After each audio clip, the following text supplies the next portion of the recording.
Welcome everybody to another episode of the Micheletti Podcast. Today I have two amazing guests, Korissa and Travis. They are the owners of, what is your guys' new company name actually? It's called Wrenovate.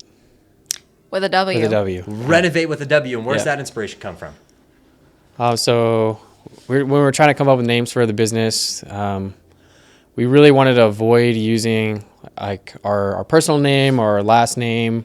We feel like a lot of people do that, and we wanted to have a stronger brand and something that people will instantly recognize.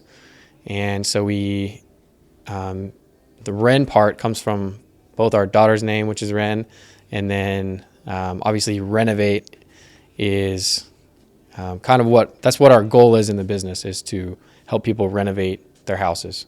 So nice. I feel like I'm being called So out it's a here. play I with have words. Micheletti Media, and you guys were like, "Oh, we didn't put it." But hey, to each their own. I think that I think that's really cool. My thought process is always get started as fast as you can. So that's why I try to not put so much emphasis on the name. But I love that you guys were able to come up with something that incorporated some family values.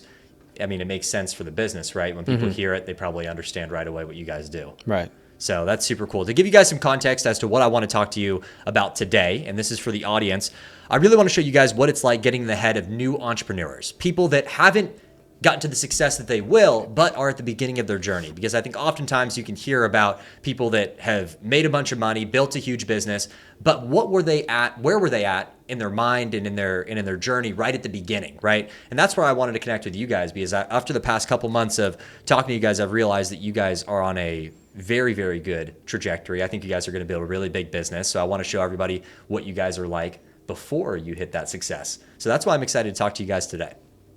Now, first question I really want to get into with you guys is, what drove you to start this business? So it started with obviously the interior design and just my passion for working on our house. And then we also had to make time with our jobs, and we felt that we never had enough time to do anything. So the reason why we wanted to get started is so we have more flexible time and we can work on something that we're proud of and give that to other people. So it sounds like a passion play. Passion play, and you guys are building a family right now, so having that time back is super important. Very important. Yeah, that's interesting. What about you, Travis? Yeah, I would say the time thing that Krista hit on. Another thing for me is just something that we can build on our own, and we're kind of both a little bit tired mentally, just like working for other people, and we want to try to do something on our own, something that we can build, something that we're responsible for, and we're responsible for the success of it or the potential failure of it. It's kind of all on us, and I think that's something that will drive us to our full potential. Yeah. Well, it's interesting because you guys say that you want to gain that time back, but in the beginning, it's going to be working the full-time job plus being a parent plus doing the business. So it's like you're almost investing in the current because you're going to actually have less time to have more time in the future. So talk to me a little bit about that process. Are you guys a little worried? Does that scare you a little bit to not have as much time? What are you guys thinking through as you guys have to put this investment up front? At this moment in time, it doesn't scare us because we're already practicing it. We're waking up at 5 o'clock every morning. That's before the kids wake up, working on our business, working on social media, trying to get our marketing figured out. And then we start the day with the kids or go to work, whatever it is. And then by the end of the day, when the kids are down and asleep, that's when we're back to business. Wow. And it's 24/7. We're not even getting 7 to 8 hours of sleep. It's about 6 hours on average because we have to squeeze in that time for our business. Yeah, I'd say we're pretty used to working odd hours, and my job, I have to work odd hours and switch my sleep schedule a lot and just kind of deal with that. And then we've owned our house for 5 years now, and we've renovated the entire thing ourselves. So while we were doing that process, it was waking up early or staying up late at night to do those projects while the kids were sleeping. So it's kind of just transitioning from doing our own projects while the kids are sleeping to trying to work and do projects for other people while the kids are sleeping. So it's kind of that same work ethic that we've already built up over the last 5 years. It's just now we want to be able to help other people with it. Yeah, but you guys are up and at 'em for like 16, 18 hours straight, huh? Yeah, for there's sure. definitely some long days. You guys are rolling. You guys are hardcore right now. How does that feel mentally on you guys? Is this pretty standard, or are there any days that it's I pretty have taxing?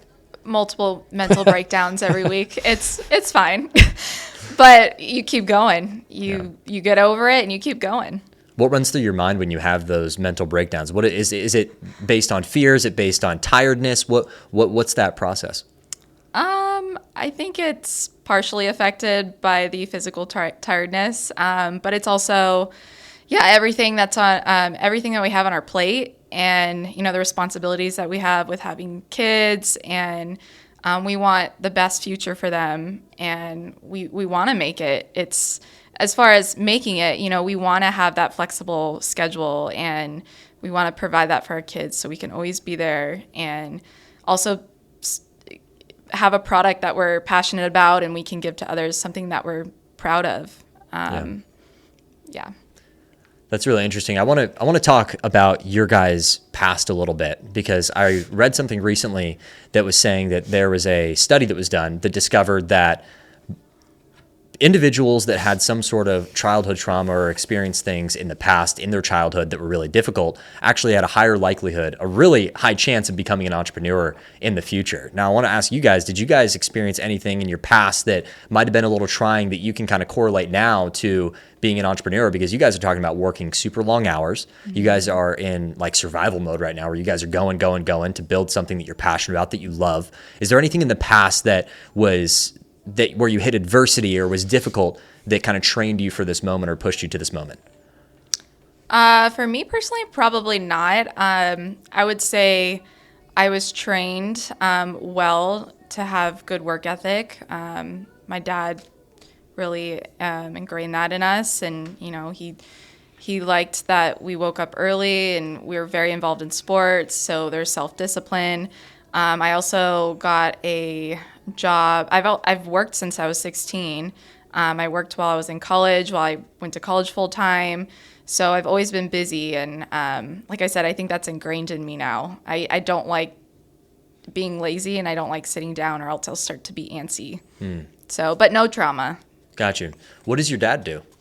He works in IT. Okay. Yeah.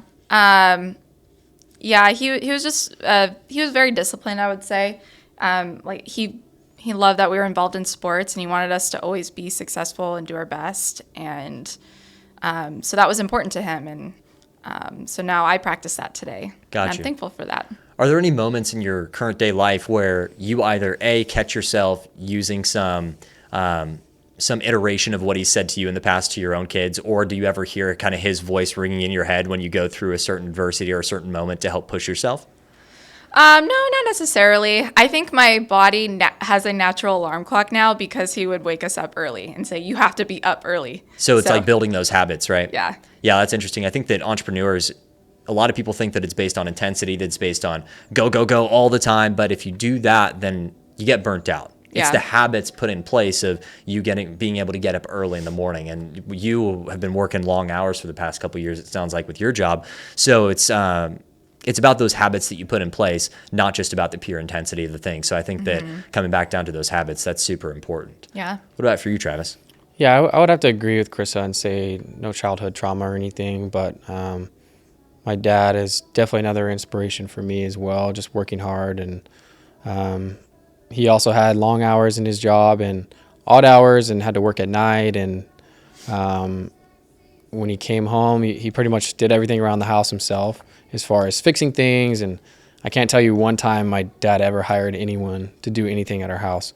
So just learning that work ethic of, if something's wrong, that we'll figure it out and we'll fix it. I think that's been ingrained in me, and I think that's what's allowed us to, one, do so much work on our house. Like we've done we pretty much DIY'd everything. We've only hired a couple things out, and just he's helped us with that a little bit, and just learning skills from him, how to fix things, how to work through problems, and now we're shifting and applying that to business. But it's the same mindset of, if something's wrong, we'll figure it out. We'll work through it. And even though we're trying to work full-time jobs now and do this, like we just figure it out. There's no other option. So Sounds like you guys are both really proud of your parents. yeah. Definitely. Would you say that they're role models for you guys kind of in this next chapter or just in general in life? I would say for sure. Yeah, I mean, we definitely want to make them proud. We're excited about our journey, and I think we do have something to show for it, having our established careers, but we want to go beyond that, and we want to make them proud. And then we also want that for our kids. How do they feel about this journey that you guys are taking on? Because, I mean, I'm sure that they see that you guys are putting in a ton of hours. They understand the risks of being an entrepreneur. So how do they feel about this next chapter? Are they being super supportive, or is there any challenges? What does that look like? Definitely supportive. This is a foreign idea in our families just because no one First in our generation family, entrepreneurs? Yeah.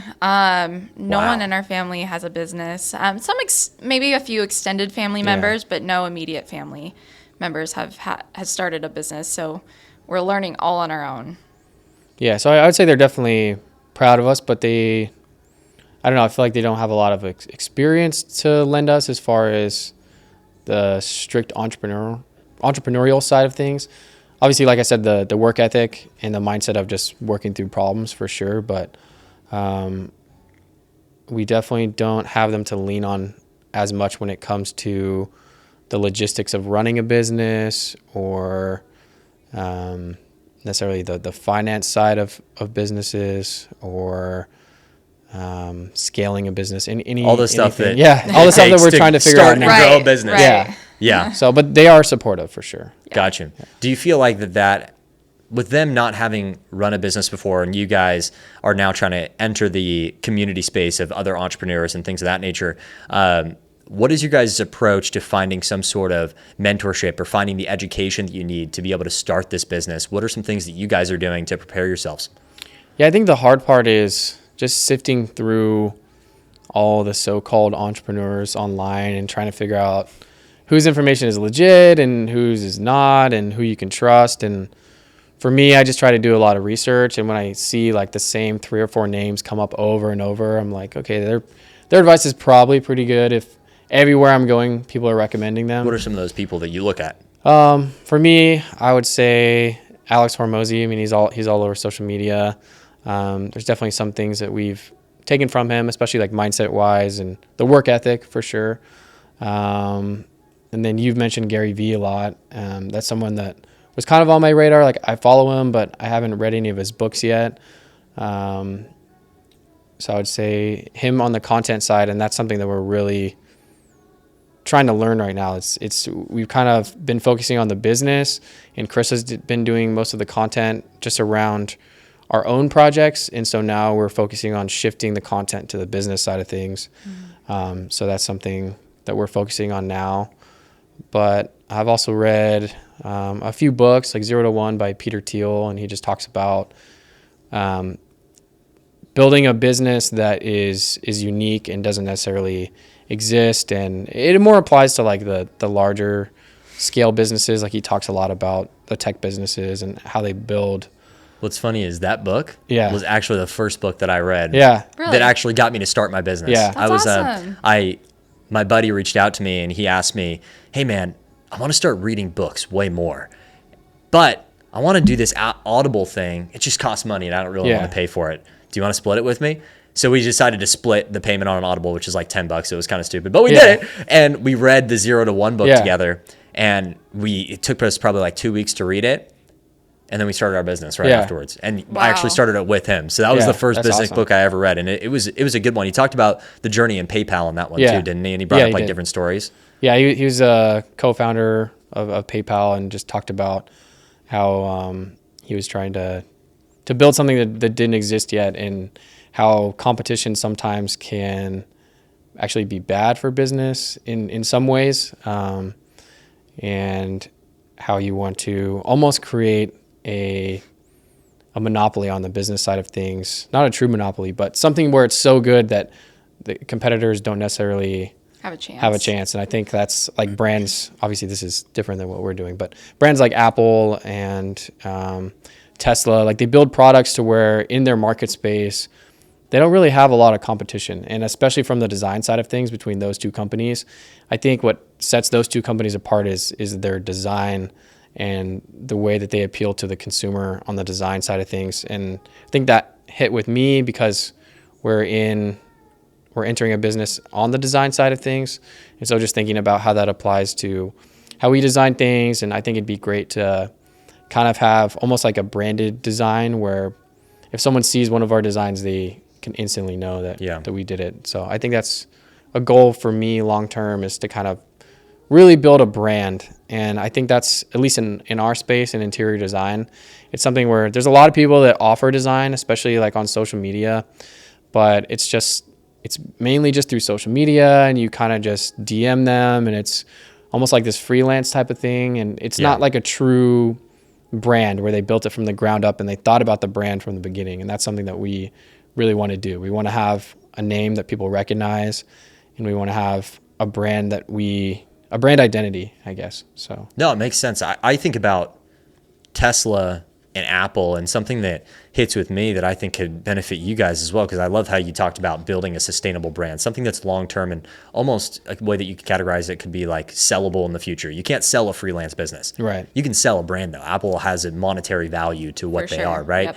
And I think about it from a niche perspective as well, because if you want to be distinguishable in a marketplace, then just niche yourself to a specific audience. When you look at Apple, when they were coming up back in the 80s and 90s, I forget who one of their biggest challengers were. I think it might have been HP, Hewlett Packard.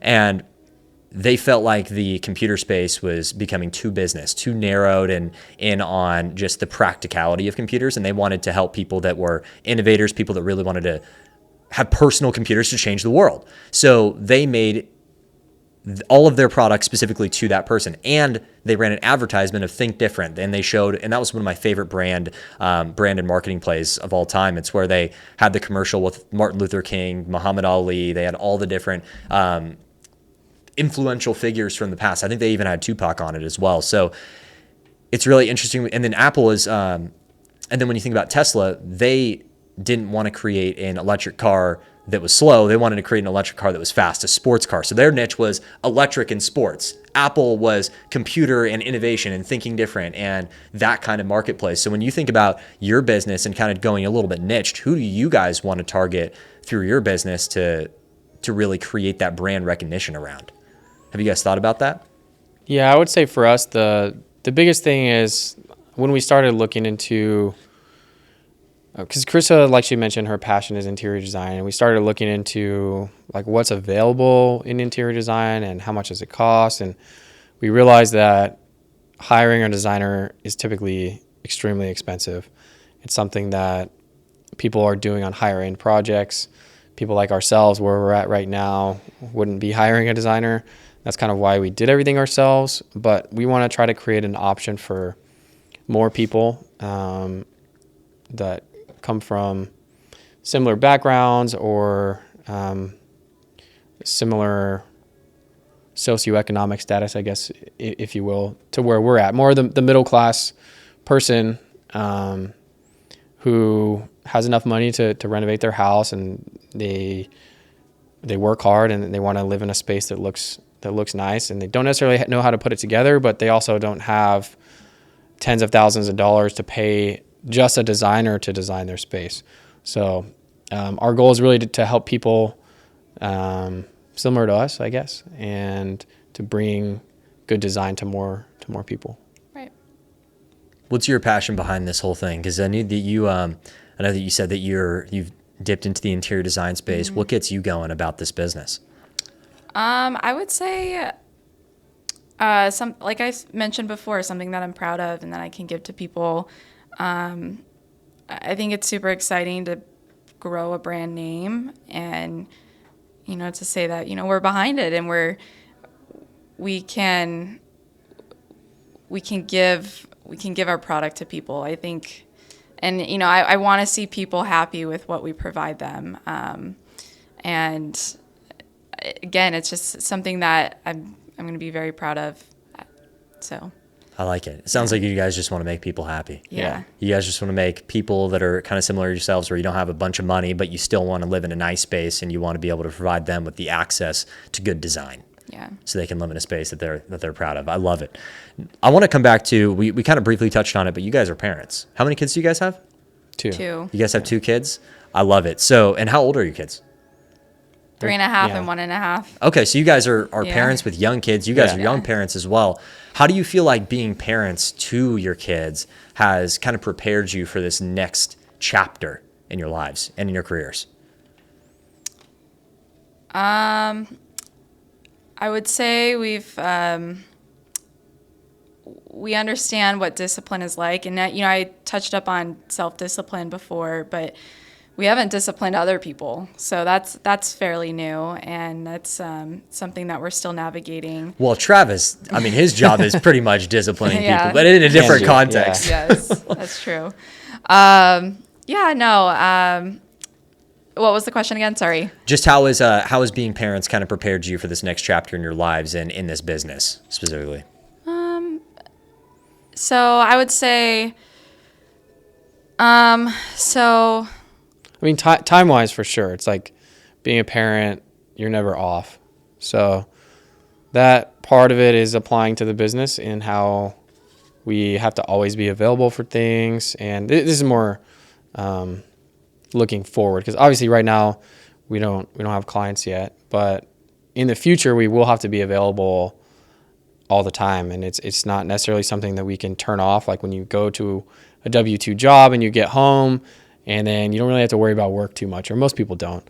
But when you own your own business, I think there's always going to be things that could come up on off hours, and I think being a parent has prepared us in some ways for that. Your kid could wake up in the middle of the night. You could not get a lot of sleep the night before because they didn't sleep, and now you have to go to work and you have to work through little sleep. And we've been running on little sleep just with work and kids and everything, and we're kind of used to it. So if things come up in the business or we have problems, I think we've kind of grown our threshold for work capacity, I guess. And I think kids has definitely helped us do that. It creates character and builds resiliency, and so those are a couple of things that I've taken from it for sure. yeah. No, that's kind of what I figured, because having kids, like you said, it's always on. Mm-hmm. Like if they throw up in the middle of the night, if they pee the bed in the middle of the night, you got to get up, you got to wash those sheets, you got to figure out what to do, right? Now, kind of on the flip side of that you laid out a lot of good points on how it's preparing you from a positive end. Are there any things that worry you guys about managing the balance between working full time, being a parent, and starting a business? Were there any worries that you guys had going into this next phase? I would say the biggest worry is just that we want to make sure that we're both present with our kids and focus on the business at the same time. And I think in starting a business, especially when you have a job, you have to cut out some things that may or may not bring you as much value as the business, and you have to prioritize things. And so for us, our kids and our family are still going to be a bigger priority. It's our number one priority over the business. But second to that is the business. And so we have to cut out other things like entertainment. So we don't really watch a lot of TV or movies. We don't really go out a lot. It's kind of taking care of our kids and working on the business and developing ourselves personally for the business. You have to learn to say no. So yeah, I'd say that's definitely one thing that's a drawback is just the amount of time that it takes, and we're not willing to take that time away from our kids. So we have to choose other things to take that time away from. So it happens to be some of the more fun things in life, but that's okay. And that's our choice ultimately, is to sacrifice those things now so that we can, 1, focus on our kids, and then 2, focus on the business. Yeah. No, I like it. We're going to take a quick break, and then we're going to finish this off with a couple more questions, but I will see you guys after the break. Welcome back. We are here with Travis and Korissa. We're going to finish this thing off with some tougher questions and get to know them a little bit more. So you talked about how the management of your time with your kids and work, and the importance of making sure that you keep your family number 1 and business is number 2, making sure that they feel the presence of you guys and that you're not taking away from that quality time with them, and how you guys have put that entertainment stuff on the back burner. And this is something that I always find really interesting, is asking entrepreneurs in the beginning, or whether they're further down the line, just entrepreneurs in general, What do you feel like is the purpose of you guys being here in this plane, in this life, right? What is your guys' overall purpose with your lives? Well, we're both Christians. So for us, for me personally, I believe that God put us on this earth and he gave us all a purpose. And I think in his creating us and his creating us to be like him, a big thing for us has been to be a creator and kind of use the skills and the things that he has given us for his glory and for other people. And so I think we're able to do that, and I hope we're able to do that more in business than we can do for working for someone. And so that's a big purpose for me, is we want to be able to help people. And I just kind of had like a feeling like there was more out there for me. Like we could do more, we could help more people. You almost had like an epiphany. Yeah, I don't know what it was. It was just, Yeah. It was like some things happened. Financially, we just had like some car troubles, and we had 2 car payments at that time, and we weren't really focused on like saving and investing as much. And when that happened, we're like, all right, let's get rid of our car payments. Let's really start focus on saving and investing. And then that led to the business side of things. And we're like, how do we help more people and create more money to be able to do more things for people? And so I think that's our big purpose in life is we believe that's why we're here. Yeah. And I think for Christians specifically, they kind of have like a weird relationship with money, where a lot of Christians feel like making more money is bad, and that money in and of itself is an evil thing. And I don't think that that's what the Bible says personally. I think the love of money is evil, but I think money is a tool, and creating more money to help other people is a good thing. And I think in business, there's no cap to how much money you can make. And that's another thing another reason why we want to go into business, is just to create more and just have no cap on our potential. And we can work as hard as we want. And like I said, just give back to other people. So. Yeah, you nailed it. Yeah. I too agree with what he said. There's a purpose for us on this earth, and I think we're understanding what our passions are, and we're going to be using that to create and to provide for people. And like he said, with W-2 jobs, it's capped, and it's with a business we can scale it, and we can grow and continue to give back to others. And that's something that really we really hone in on. So I love it. How do you feel like that purpose drives your guys' day-to-day decisions? Are there ever times when you guys are put between decision one and decision B, or decision A, decision B, where that might be a little bit difficult, but you guys think back to that overall purpose of being creators, of doing things for others, and that helps guide you? What are some examples of that? Let's say with the overall picture that's always in the back of our mind, and that's what drives our decisions. Day to day, sometimes things come up, and that's not necessarily right there in our mind, Again, the overall picture drives us to become successful, but there are things that come up, and we get flustered with, and it gets to the best of us, and that's not exactly how we want to go about things. We're humans. Yeah, I would say. Go ahead. I would say just like juggling for us, sometimes it's hard to juggle the enjoying life now and building to enjoy life later, and trying to make sure that we are still enjoying things now and investing time in the people around us that we care about. How do you balance that? What are some things that you guys, because right now you guys are kind of just hardcore on investing in the future. So how do you balance still taking that time for yourself, or is that something that you put completely on the back burner? I'd say, for the most part, it's something we've kind of put on the back burner. Besides family and building for the future, like I already mentioned, there's not really a whole lot that we do right now. Occasionally we'll go on a little trip. Yeah, we went to Tahoe a couple weeks ago. Yeah, with just the kids, and that's something that we can enjoy.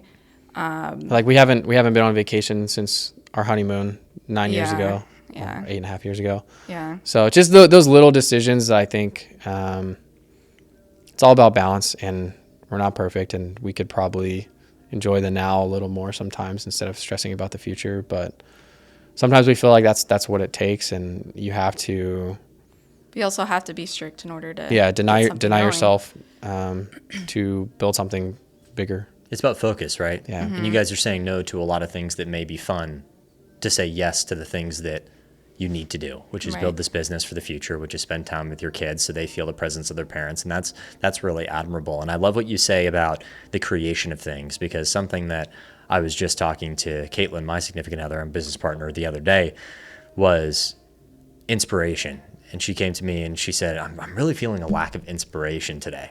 And I thought through this concept of, instead of trying to be inspired, try being inspiring instead.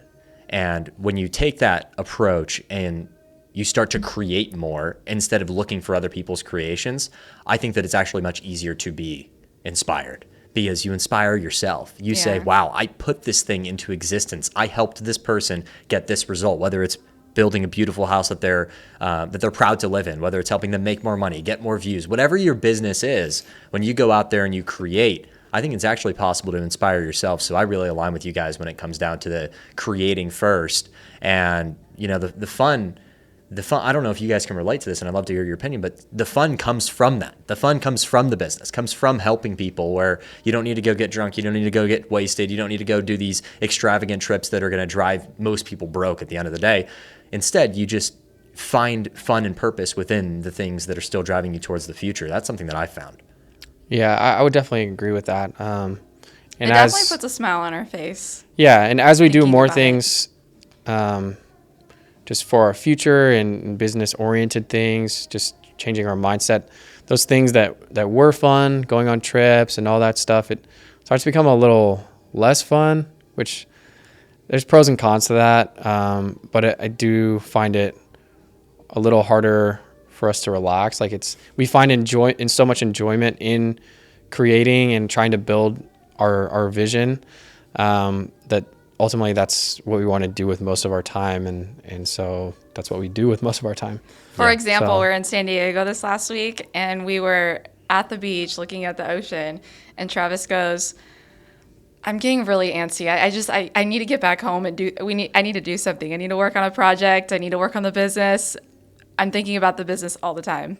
Yeah, and like I said, there's pros and cons to that. I think I could probably relax a little bit more at times, but it's just hard. It's like I think what it takes to build a successful business, just through what other people talk about and what I've seen in other people, is that you do have to be that focused, and you do have to put that much time into it, and you ultimately have to decide what you want. And if that's what you want and you decide to go for it, you really do have to put that much time into it, and you have to be willing to make that sacrifice. You have to be willing to sacrifice the now for the later, and I think that's something that we're willing to do. Delayed gratification. Yeah. This is something I've thought a lot about too. Like even what the concept you're talking about right now, I think it's a lot of people say that are really successful, you need to put in an unbelievable amount of hours. You need to do X, Y, and Z and stay unbelievably focused. And I think to a certain extent, they're absolutely correct. There's a lot of different ways to be successful though. And what is your definition of success? I know someone that's worth many, many millions. If I ask you guys how much you think he's worth, it's probably the over. And I was shocked when he told me how much he was worth. And it was a good shocking, because when I looked at the lifestyle that you live, where his time was going, it's like, how? You're not working 12 hours a day. You're not working 16 hours a day, and you're worth how much? You're making how much? It was almost inconceivable, because I thought that you had to be working 12 hours a day to make millions of dollars. But he's not. He spends a lot of time with his family. He goes out and does some really, really cool things with his wife, and he's very present in the day, and he's not just thinking about how do I make more tomorrow. So I think that and this is something I've really battled with over the past couple weeks actually, which is, if you're constantly taking what other people have and take that to heart of I need to do this to get this, I think that can actually create a very toxic environment in our minds, because we assume something without actually knowing it or not. And you can believe it, and then that makes you take certain actions, and then all of a sudden you get to this place where it's like, I don't like this. I don't like this version of myself because I'm not me anymore. I'm who this person is, and I'm not that person. So I think it's finding your own internal balance where it's like, if you get antsy because you want to work, I think that's great. But if you're enjoying the time on the beach and that's the life that you want, then do that.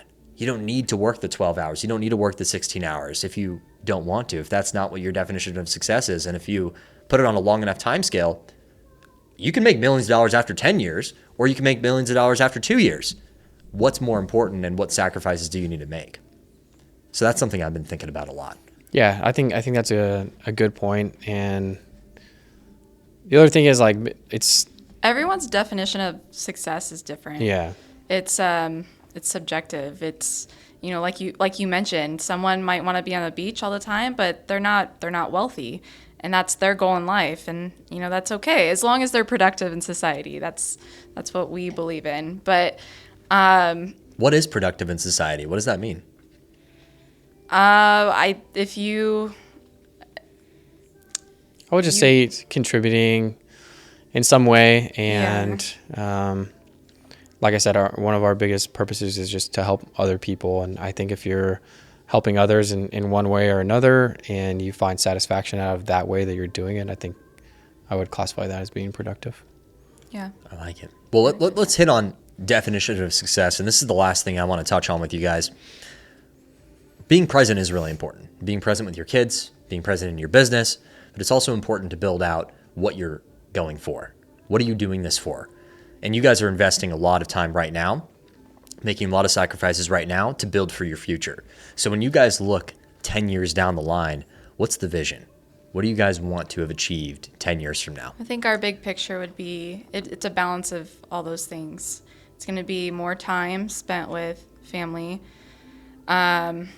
Obviously, be able to build some wealth at some point, but also give back to others into the community. I think that's a major for us, and we hope that we can provide that in 10 years. And we're even able to provide that at a different level right now, and we're very thankful for that, but we'd like to take it up, you know, that much higher. Yeah, I think focusing on the giving is something that's important for us, and it's not just growing wealth so we could spend it or so we could have all the nice things, or it's more than that. And one of my main goals as a business owner is to be able to eventually be an employer. I would like to help people provide for their own families at some point. And whether that's a couple years from now, 5 years from now, 10 years from now, I want it to be more than just like the solopreneur thing. I think that's really cool. But for me, I feel like I have it in my heart to help other people, either help other people in their businesses, or like I said, a main goal is to actually employ people in some way. Create opportunity. Yeah, for sure. And so not only just give back through our designs to our customers, but also give back to our employees through giving them a great place to work. So that's a bigger, longer term goal. I think for a while. That's doable in 10 years. Yeah, I think for a while it'll be just Chris and I working on things, but as we scale and learn to leverage our time better and delegate things, I think we would really like to have employees at some point if we're so fortunate. I love it. I love it. Well, let's do a quick pitch for you guys. If people want to figure out how to work with you because they relate to your story and they're excited to renovate their own houses, how can they get in contact with you guys? Let's do a little pitch for you. Yeah, so I'd say we have a main Instagram account right now. It's called Meet the Mosers, and that is going to be where we give out free content. We give out ideas, tips, and tricks for people to help them with their own house. And from there, we are creating a business social media as well, and that'll be Wrenovate Co. for now. And then our website is Wrenovate.com. So once we got that up and running, you guys can go on there and check out what we have. You're more than welcome to reach out to us at any point.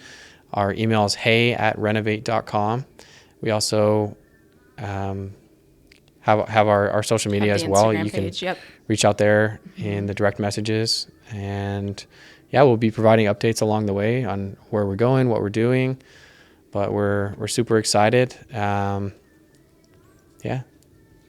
I love it. Well, thank you guys very much for coming on. For the audience here, if you guys can take one thing from this episode, I would say that if you're looking to take that jump into entrepreneurship, entrepreneurs come in all shapes and sizes. We have two amazing people here who are at the beginning of their journey. Whether you're 15 years old or 55 years old, you have what it takes if you're willing to push in and if you're willing to make the sacrifices to accomplish what you want to accomplish. So go out there, crush it, do some big things just like these guys right here. And I will see you guys on the next episode. Thank you for joining the Make a Lady podcast.